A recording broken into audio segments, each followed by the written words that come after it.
We're back to Book Club Wednesday for the very last episode in You Can, You Will. And guys, I feel like he saved the best 2 chapters for the end of the book. Chapter 7 is titled Serving Others, which is like a big thing for me. I have such a servant's heart, and I know I normally don't brag on myself, and I don't mean this as a brag. I just know it's who I am created to be. That's where my heart is. I love helping. I love the satisfaction that comes from it. I love just being able to bless people. Like, I just all around love it. So this chapter just lit up my brain. Like, it was one of those where I was like, every other sentence, just like I was saying in the beginning, what I expect from a book was in these last 2 chapters. One of the first things that stuck out to me and was just like, whoa, was he talks about how it's good for us to serve others because it gets our minds off of ourselves. So in the whole idea of this book being motivational to, further you towards your dreams and your goals, he talks about how being self-centered will limit you. So being able to pour into others, forgetting about yourself, this can help you find happiness, because we get so focused on ourselves and our problems and our goals and what we are doing that we live this self-centered life. And when we serve other people, we step outside of that. He talks about how it is God's plan for us to not only serve others and work at it, but for it to become our nature and for it to just be something that we do, that it's not something that you have to force yourself to do. He encourages you to ask God every morning who you're supposed to help that day. But in all of this encouragement of helping others and serving and being blessed by that and finding your happiness, he warns you not to look for the world to be proud of you, not to wait for applause, or even one thing I liked was he said, you don't need the Employee of the Month plaque. And it reminded me of my working days, and when I would be so irritated. I'd be like, man, I work so hard on this and nobody cares. Nobody else is doing a good job here. Like, why do I put forth any effort? Like, I'm not going to get that promotion. Nobody's paying attention to me. This person over here is a friend with that person over there. So, that person keeps getting promoted. They get all the acknowledgement, and here I am just working my best, trying my best. And I think a lot of us do want that Employee of the Month plaque. We want our picture in the company magazine or on the wall somewhere, or we want our name to get mentioned in the company conference call. We want some sort of acknowledgement for people to say, hey, I see that hard work. I know you're trying your best. You're not just doing it for nothing. But he reminds you that it doesn't go unnoticed by God, and that's what's important. He also says that you're never too big or too important to serve. You never get to a point where you are just above serving others. That is part of humility, a characteristic that as Christians we are supposed to have. And then I want to give this quote because I don't know if you guys noticed this or if I've addressed it before. I may have, but I intentionally say God created you whenever I reference like God making us, or who you are, how you came about. I don't just say like, oh, God made you. I specifically say create, because I love the fact that when you create something, it more goes into it than if you just made it. And I can't remember if I made this comment in one of my videos, but basically my thinking behind it is, if I told you, hey, I made this cake for you, you're like, oh, thanks, you made me a cake, that's cool. It's something that I've probably done 100 times, and yeah, I might have had you in mind, but I made it. But if I told you I created this cake for you, and I say this because I used to play around with baking cakes, so this is kind of an analogy that my brain wraps around. It may not for you, but anyways, if I told you though, I created this for you, your brain starts to think something different than just made. You feel like it's personalized. You feel like I put more into it. When I create something, there's creativity in it. There's a thought that goes into it. It's intentional. If I just make something, then I formed something. Something now exists because I did it. But if I create something, I have put more of myself into it, and it was more intentional. There's a level of craftsmanship that goes into creating something more than it does when you just make something. So that's why I'm intentional about saying that God created us, because I want people to connect that with the intention that God put into your being, that He didn't just make you, that He put thought into it. He was creative when He made you. Every part of you was there for a purpose, that your DNA is crafted, that it was meticulously selected, and it was put together to form exactly what God had in mind. He is a creator. He's not just our maker, He's a creator. So anyways, with all of that being said, I want to quote this line that He said created. So I was just like, ooh, like I got excited. So this says, this part of the chapter says, you were created to give. You were created to make the lives of others better. Someone needs what you have. Someone needs your love. Someone needs your smile. Someone needs your encouragement and your gifts.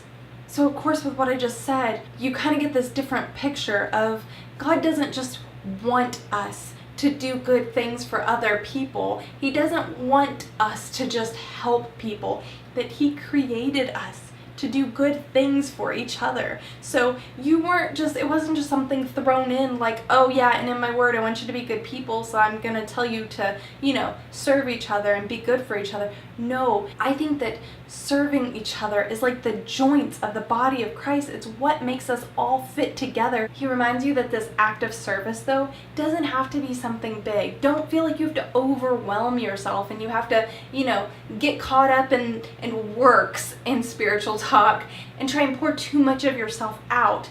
But that it can be small things, that just kind words. And he backs that up by saying the scripture says a kind word works wonders. So it's not just he who does the most serves the best. That's not it at all. It's not a big competition. It's what we were created to do.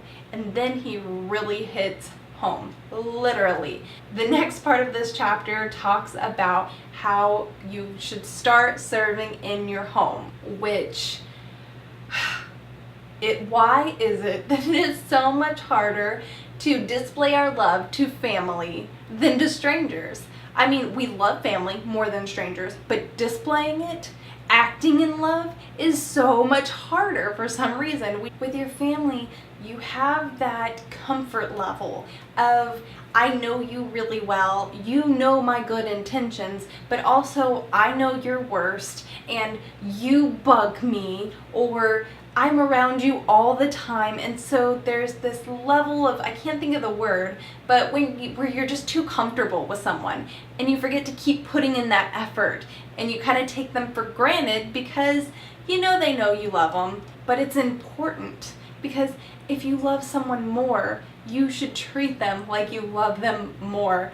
So he even gets into some great marriage advice, something, I guess other people think about it, but I'm pretty pampered as a wife, as it sounds like his wife is. I've never really thought about this, but he makes a comment about if you treat your wife like a maid. If you wanted a maid service, all you have to do is pay for that. Don't marry someone because you want someone to clean up after you or to do all this service for you, but marry someone because they're your friend, because they're someone you love.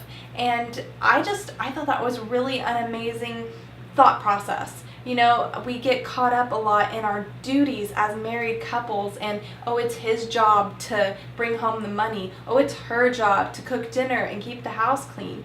But those are things that I could have a job. I could go make my own money. He could clean his own house. We don't need that from each other. What we need from each other is a partnership, is love. And he reminds you not to lose sight of that.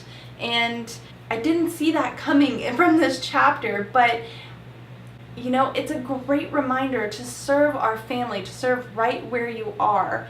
not just serve everybody else. Don't forget about those closest to you. Then the next chapter, chapter 8, the very last chapter of the book, is stay passionate. And what a great way to end the book. Like, seriously guys, after I finished reading this, I felt like I needed to like get up and do the little Rocky stair climb thing, the dun dun dun dun, you know. Sorry, I'm a terrible singer and I'm an even worse dancer, so I can only imagine what that's gonna look like. But I was so pumped up after reading this, because he reminds you to be passionate, but he doesn't just remind you, he shows you how. He takes you through the steps of what to do to get your passion back. He starts out warning you. He kind of opens your eyes to show you may have lost your passion and how important having passion is. He emphasizes that being passionate isn't just for a certain group of people, that we were all, and he uses this word again, created to be passionate. And he said that God didn't breathe life into us so that we could drag through life. And how profound is that? You know, the God of all creation breathed life into us. We are anointed. And what are we doing with it? Like, you were created to do something, and we should be passionate about that. Isn't it exciting that God has a plan for each and every one of us, and it's not just to live a mediocre, boring life. One way he teaches you to get your passion back is to remember the miracles that God has done in your life, and don't let those grow stale. Don't think, oh, that happened 5 years ago, that's not a big deal anymore. You should still be excited about the things that God has done, those big moments. You might have been passionate about a job you got, but now that you're not getting your promotion that you want, you may have lost your passion about your job. And he says that, you know, you have to remember that. What got you excited in the first place? Stay excited. Don't take for granted what God has done. Stay grateful for those things. Continue to pull joy from them. He talks about this idea, and I know I've personally done this, where you wait to be excited. I don't know why. I'm not even really, I wouldn't call myself a type A person, but I schedule everything out in my brain, like down to bathroom breaks. I even caught myself doing it today. I had this whole list in my head, and I decided that I was gonna follow the order of my list. And filming was way back at the bottom of my list. And I was going to do all these other things, and I kept thinking, okay, I'm going to do this, and then I'm going to do this, and then I'm going to do this, and then I'll film. And I kept thinking, man, I'm going to be so tired when I film. Oh, that's going to stink. I'm going to be so tired. And then I just kind of stopped for a second. I'm like, then why am I waiting? Like, these other things are not so important that they can't wait. Why don't I just shift my list around? I'm only keeping my list like that for the sake of keeping my list like that. So with that in mind, I plan out when I'm gonna be excited, or when this comes, this is when I'll be excited. And he warns against that. Don't wait for the next thing to come along to be excited. Don't think, oh, when this happens, then I'll be excited, then I'll be passionate. Don't put off your passion. Find things to be passionate about right where you are. Because if you're not happy now, chances are you're not going to know how to be happy later. Another way he inspires you to be passionate is to not do things for people or even for yourself, but to do them for God. And everything that you do, do it as if you're doing it for God. And that can stir up a lot of passion. If you thought about Jesus coming over to your house, how differently are you going to clean your house if you're doing it for him? Everything that you do, the things that you do for your children and your husband and your neighbor, if you did them like you were doing them for Jesus himself, how excited would you be about it? How much more would you put into it? I know that even motivates me to do things with a different heart. Here's another created quote that I want to give you guys. He says, "You are uniquely created to run your own race." And then I'm going to give you a couple more quotes from this chapter because I loved it so much. "The life you have is perfectly matched for you. God didn't make anyone inferior. You are fully loaded and totally equipped for the race that's designed for you. Nobody will ever be a better me. I am anointed to be me." when life is difficult, if we just stop and we remember that we were created to run the race that we're running, that whatever comes at us, God's already equipped you for it. You are ready for it. And when we feel insecure and inferior, to remember that nobody else is doing it better than you, because you are the best you. God made you you for a reason. There is so much confidence that can be drawn from that. Be passionate about who you are, not just what you do, but who you are. He encourages you not to be easily satisfied, that you wouldn't still be breathing if God didn't have something else for you. So get excited. There is more for you. No matter what stage of your life you're in, there is still more for you to do. God still has plans for you, and you should be excited about that. That should ignite passion. Here's another quote that I really liked. Trouble is inevitable, but misery is optional. Sometimes there is a purpose to our pain. He mentions Paul being thrown into prison at the peak of his career. And I never really thought about that, but because, the word career, but if you think about it, Paul had a ministry, and right at the top, the peak of it, he's thrown into prison. And he had every reason to be depressed about that. Can you imagine? God sends you on a mission. He totally turns your life upside down, and you're doing these amazing things in the name of God, and yet people can come and throw you in prison and keep you from your calling. But Paul didn't do that. He didn't stay down about it. He wrote more than half of the New Testament.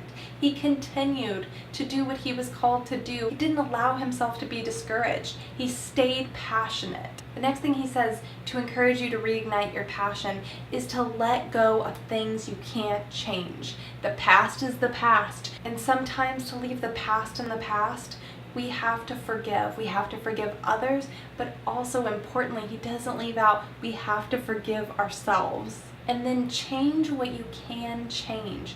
That's where your focus should be. Instead of dwelling on what you can't do, focus on what you can. One thing I think is really important that he touched on too is that if you had a dream that didn't go anywhere, how many of us feel like God's leading us somewhere and we put so much passion into it, and so much of our identity gets thrown into what we think we're called to do, and then nothing comes of it, and we're left feeling confused and guilty and ashamed of ourselves. We let that go, and he says, dream a new dream. You don't have to stick with one dream. If nothing comes of it, you can move on. You can dream again. Or if you've completed a dream, you've gotten there, you've hit the big time, that one thing you were working towards that you wanted so much, you got it, move on to the next thing. Continue to dream. Let your dream get bigger. Let your dream go in a different direction. But don't stop dreaming. Stay passionate. And he ends the book with this cheerleader, like, go, go, go, pump you up, just encouragement. And a few things he says that just really got me excited was that you can't lose your passion. It's never gone forever. He says, go back and get it. And I think we use that term a lot, like, oh, I just lost my passion. It doesn't get lost. Go find it, go back and get it. And that was exciting to me. He says, don't settle where you are. And the Most High breathed life into you. You've got what it takes. So this book that I questioned why God put it on my heart to use this as our first book club Wednesday book. And now at the end of it, I'm so excited. I've gotten so much from it. Those chapters were there for me exactly when I needed them. And in the end, I was left pumped and excited. And I feel like I've learned so much from this book. I may not have grasped any new concepts, but there is just so much that is just refreshed. And so I'm really glad to have gone through this book and had this experience and been able to share it with you guys. And if you don't follow me on Instagram, you may not realize, but I got it in today. Girl Wash Your Face by Rachel Hollis will be next Wednesday's Book Club Wednesday. So this book actually has 20 chapters. So I think I'm going to try and do 4 chapters for each episode and maybe just cover a little bit less. because obviously 4 chapters in as much depth as I feel like I've been covering You Can, You Will would just be a super long video. We will see. And then also I want to look into the YouVersion Bible study for the book and see if they go together, because if they do, I want to encourage you guys to get the app and do the Bible study with me.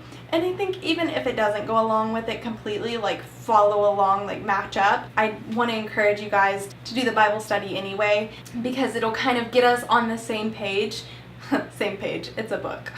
I'm so funny and I didn't even mean to be. It'll put us both in the same mindset as we go through these weeks of Girl Wash Your Face. But the other thing too is, if I do start reading this book next Wednesday, or I guess on Tuesday is technically when I'll be reading it, but you will see it on Wednesday. But if I start reading it and it's one of those books I love where just every sentence just blows my mind, then I will probably cut it back, because I'm gonna want to share a whole lot with you guys and I don't want to feel pressure to kind of compact it and miss something that I could talk a little bit more about. So next Wednesday will be kind of an experiment. We'll kind of have to feel out and see how this series is gonna go and how I'm gonna structure it. But one thing you can know is that it will be on Girl Wash Your Face. So thank you guys so much for watching another video with me, and I will see you guys tomorrow.